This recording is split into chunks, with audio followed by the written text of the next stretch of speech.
आता दिवाळीच्या मुहूर्तावर सोनं खरेदी करत असाल तर ही बातमी तुमच्यासाठी आहे। अकोल्यामध्ये कमी भावात सोनं देण्याचं आमिष दाखवून एका महिलेची तब्बल 1,11,00,000 फसवणूक करण्यात आली आहे।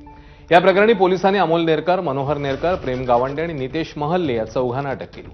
कमी भावात सोनं देण्याचं सांगून आरोपींनी महिलेला चक्क बनावट सोनं दिलंय। आरोपींकडून जवळपास 61,76,000 रुपयांचे सोन्याचे दागिने जप्त करण्यात आले। महिलेने दिलेल्या पैशांमधून आरोपींनी खरं सोनं घेतलं आणि बुलढाणा, खामगाव, अकोल्यासह विविध भागातल्या ज्वेलर्सकडे ते गहाण ठेवल्याची बातमी पोलिसांनी दिली आहे।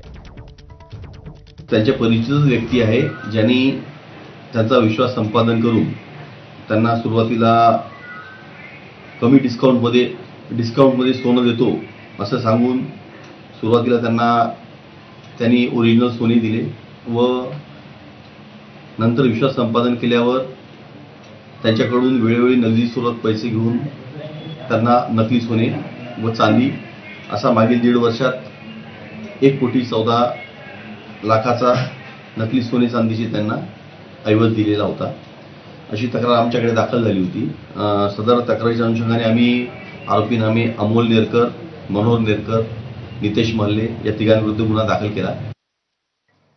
आता बातमी मुंबईमध्ये आहे। मुंबईतल्या घाटकोपरच्या अमृतनगर